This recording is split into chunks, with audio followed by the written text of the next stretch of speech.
اعوذ باللہ من الشیطان الرجیم بسم اللہ الرحمن الرحیم الذین یؤمنون بالغیب ویقیمون الصلاة ومما رزقناهم ينفقون والذین یؤمنون بما انزل الیک وما انزل من قبلک وبالآخرة هم یوقنون اولئک علی ھدی من ربہم واولئک هم المفلحون۔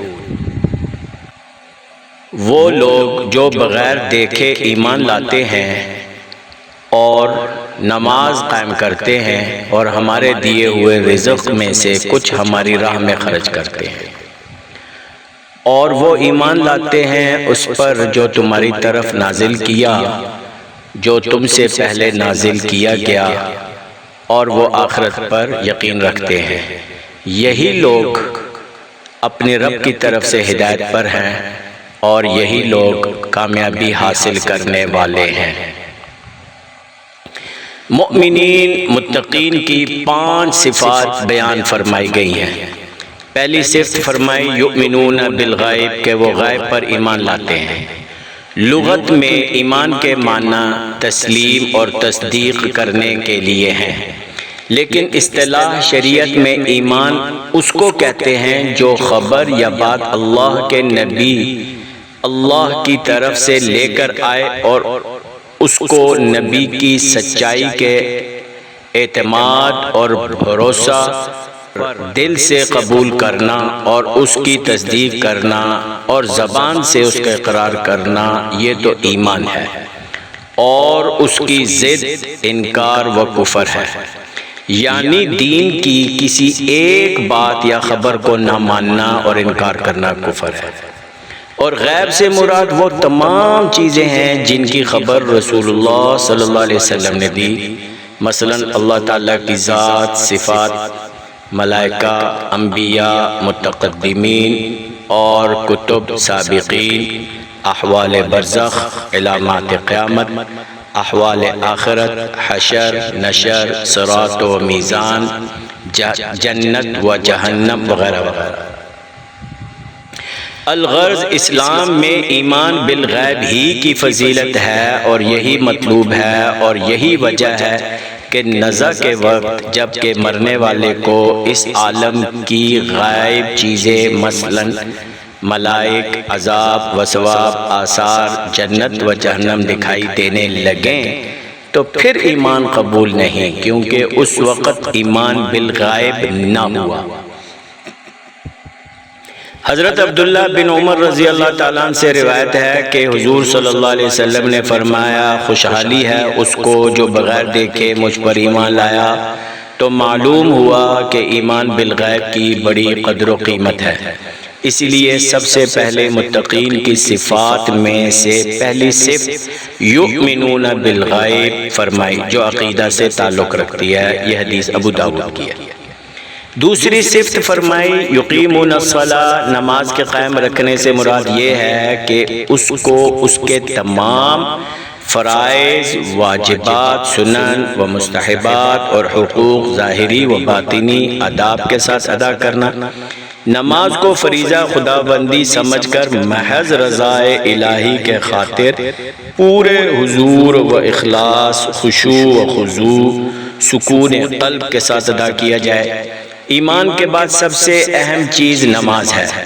حضور صلی اللہ علیہ وسلم نے اپنی آنکھوں کی ٹھنڈک اس میں فرمائی، اور یہی وجہ ہے کہ رسول اللہ صلی اللہ علیہ وسلم نے اس دنیا سے ظاہری پردہ فرمانے کے وقت بھی خاص طور پر نماز کی وصیت فرمائی اور اس کے اہتمام کی تاکید فرمائی۔ متقین کی تیسری صفت فرمائی وَمِمَّا رَزَقْنَاهُمْ يُنْفِقُونَ۔ لغت عرب میں رزق کا لفظ بڑے وسیع معنی رکھتا ہے، اور اس کے اندر ہر قسم کی نعمتیں آ جاتی ہیں، خواہ وہ ظاہری ہوں، مادی ہوں، مال ہو، اولاد، دولت، ثروت، قوت، صحت وغیرہ، یا باطنی اور روحانی ہوں، جیسے علم، ہنر، عقل، حکمت، فہم و فراست وغیرہ وغیرہ۔ لہٰذا اللہ کے دیے ہوئے مال و دولت، قوت صحت کے ذریعہ دوسروں کی مدد کرنا یا علم و حکمت سکھانا یا مفید و مخلصانہ مشورہ سے تعاون کرنا یا باطنی و روحانی فیض پہنچانا، یہ سب اس آیت کے تحت داخل ہیں۔ پھر مما فرما کر اس طرف بھی اشارہ فرما دیا کہ ہمارے دیے ہوئے مال کو بھی سب کا سب پورے کا پورا خرچ کرنا نہیں بلکہ اس کا کچھ حصہ خرچ کرنا ہے۔ اب جہاں تک مال خرچ کرنے کا تعلق ہے، اللہ کی راہ میں اللہ کے لیے خرچ کرنے کی 7 قسمیں ہیں۔ نمبر 1، زکوٰۃ مفروضہ کا ادا کرنا، خواہ وہ سونا چاندی حد نصاب تک ہونے کی وجہ سے فرض ہو یا مویشی یا مال تجارت یا زمین عشر کی وجہ سے فرض ہو۔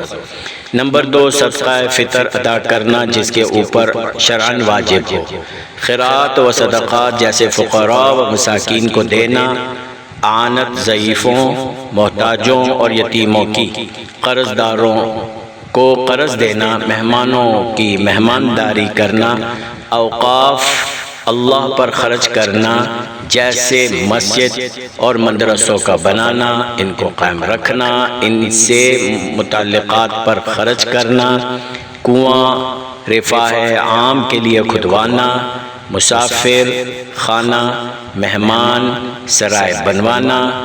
نمبر 5، مصارف حج، خواہ اپنے واسطے یا دوسرے کے واسطے۔ نمبر 6، مصارف جہاد۔ نمبر 7، مصارف نفقات واجبہ جیسے نفقہ عیال، نفقہ زوجہ، نفقہ محارم۔ الغرض متقین کی تیسری صفت یہ ہوئی کہ اللہ تعالیٰ نے انہیں جو بھی ظاہری و باطنی نعمتیں عطا فرمائی ہیں اس میں سے وہ اللہ کے لیے، اللہ کے دین پر، اللہ کی راہ میں خرچ کرتے ہیں۔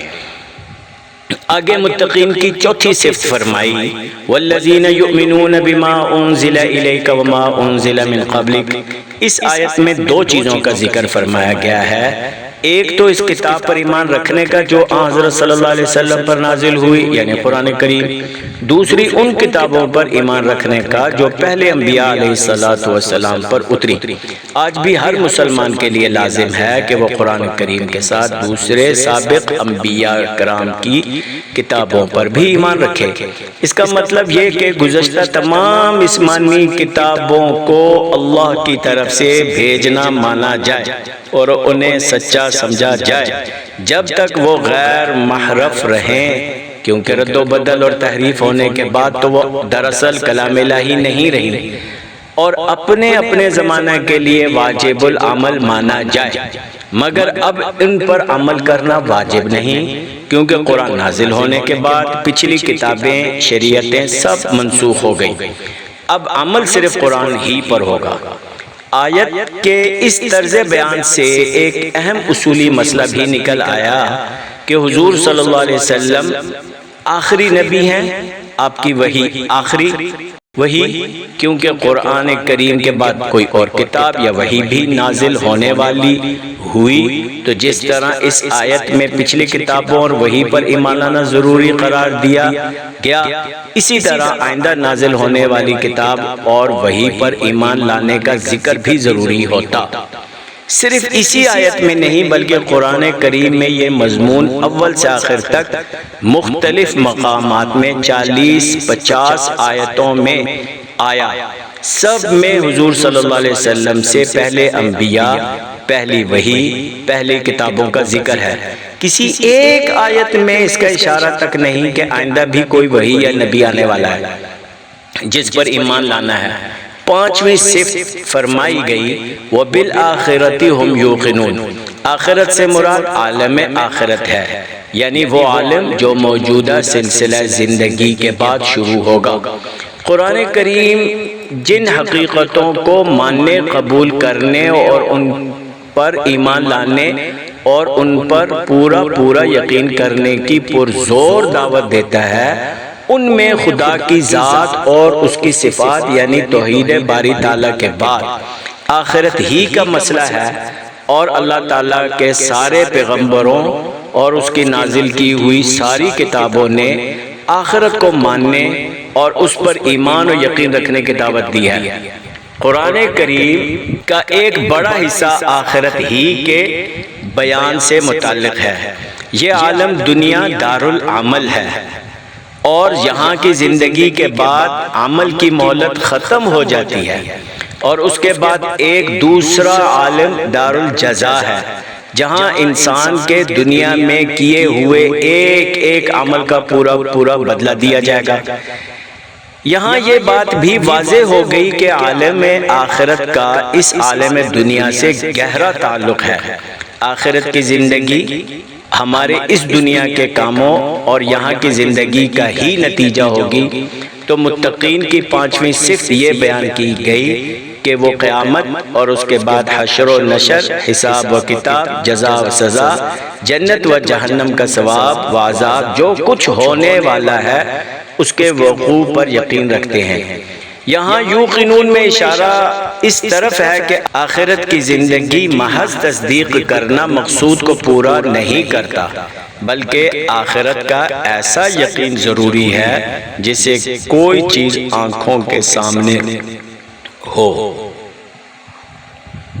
متقین کی کامیابی، اولئک علی ھدی من ربہم واولئک ھم المفلحون، یعنی ایسے لوگوں کو دنیا میں یہ نعمت ملی کہ راہ حق نصیب ہوئی، اور آخرت میں یہ دولت نصیب ہوگی کہ ہر طرح کی کامیابی ان کے لیے ہے۔ یہاں مفلحون کا ترجمہ پورے کامیاب سے کیا گیا ہے۔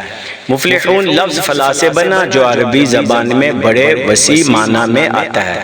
دنیا اور آخرت کی ساری کامیابیاں لفظ فلاح میں جمع ہیں، تو یہاں حق تعالیٰ نے صاف اور واضح طور پر فرمایا کہ کامل فلاح دنیا اور آخرت کی بس انہی لوگوں کے لیے ہے جو متقین کی ان مذکورہ صفات سے متصف ہوں۔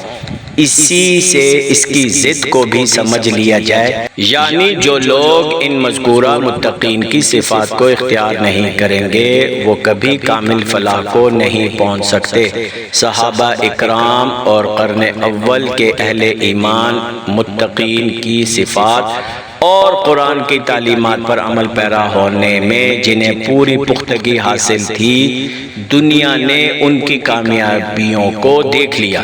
اللہ نے جو ان سے وعدہ فرمائے تھے وہ سب پورے ہوئے۔